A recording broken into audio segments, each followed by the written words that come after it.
What is going on, everybody? Billy here from Storm Trades with another trade recap. Today we're going to run through the gold futures long trade setup I got on Friday, August 22nd during the New York AM trading session.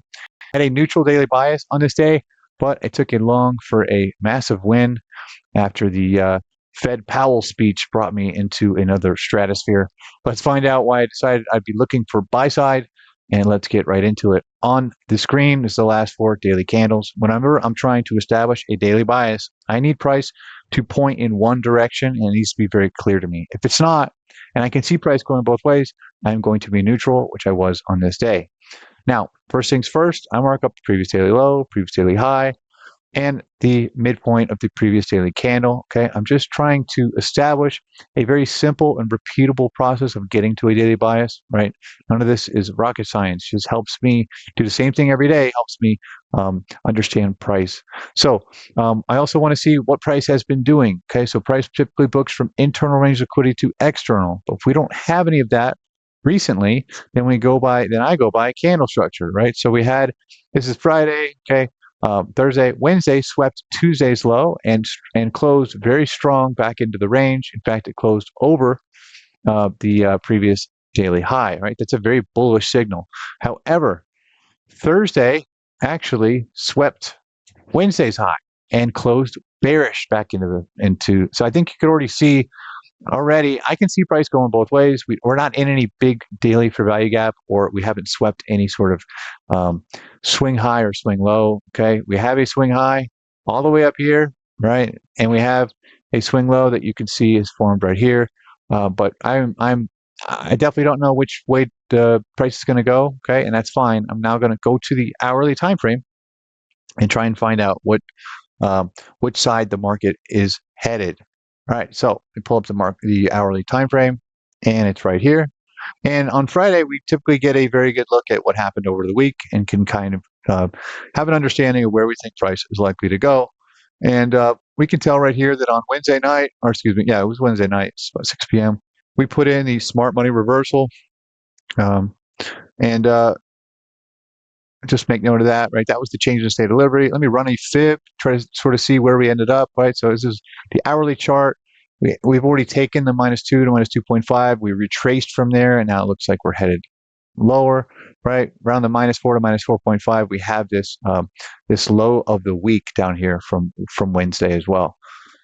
So I want to make note here that the up close candles were quickly sold, right? And we got sort of a move lower here. So all of this makes sense for going lower. However, we did take the previous daily low. There is always liquidity around that area. And I've been using, as you're aware, the 1/3 ADR levels to try and understand draws on liquidity and potential reversal places. So when I saw this morning, okay, whenever I see a sweep of the 1/3 ADR, I start to think about what could price do here and what might happen if we do that, right? So I marked off here, this is a potential invalidation, change in the state of delivery of the idea that we have.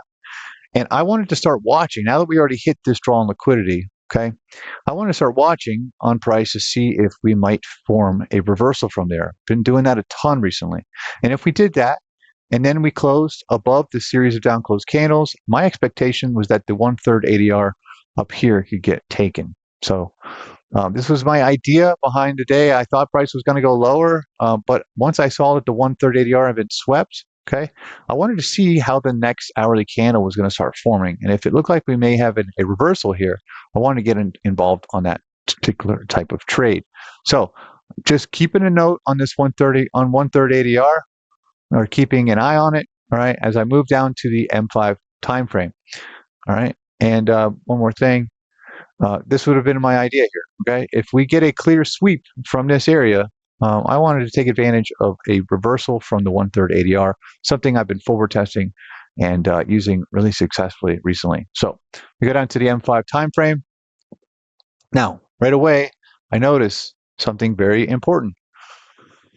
We have swept the London low into the 1/3 ADR, right? So that's kind of a big deal. Take a look at this, right? We swept the London low, and we've got this These are nice wicks into the 1/3 ADR here. I'm going to go ahead and mark out the series of down close candles that took that liquidity and just sort of watch price. Okay, if we get a move back through this change in state of delivery, that's going to be sort of my tell. Okay, there's a lot of liquidity up here. London low, London Asia high. Excuse me, London high, Asia high, 1/3 ADR. I'm starting to like the idea of getting on side with a bullish move. So let's move price forward.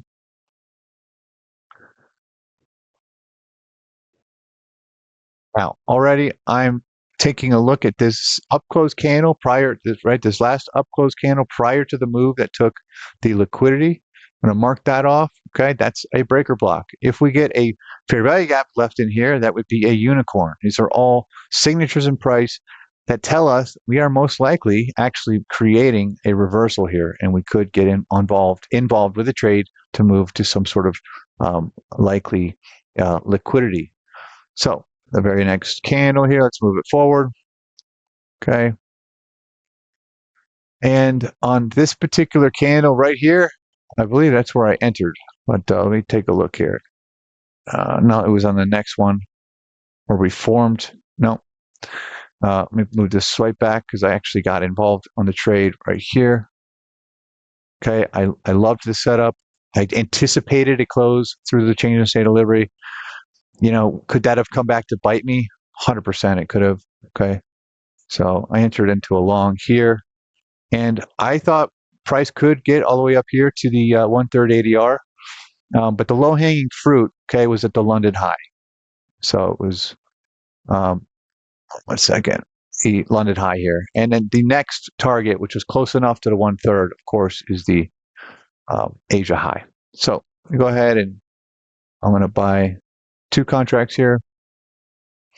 Stop below the breaker, take profit all the way up here at the 1/3 ADR, and I'll look to take a contract off at the London high, which is exactly what I did, and then move to break even. Okay, so let me move forward. And there's our London high. I'm going to sell a contract here. Okay, and move to break even. And what you're going to see here is at 10 o'clock, which, I got involved before the Powell speech, but I was already out of the trade, right, and at break even. So it was kind of like I could take a flyer from here. And as you'll see, that was quite a flyer. And I think this, oh, there it is. There's the 10 o'clock. And that's exactly the trade that I got right there. And I'll show you. Here's from the Discord. All right. If anybody got anything out of this at all, I appreciate you watching these videos. Please like, subscribe, comment. I love to read the comments. Good, the bad, the ugly. You guys and gals have a great day. Bye-bye.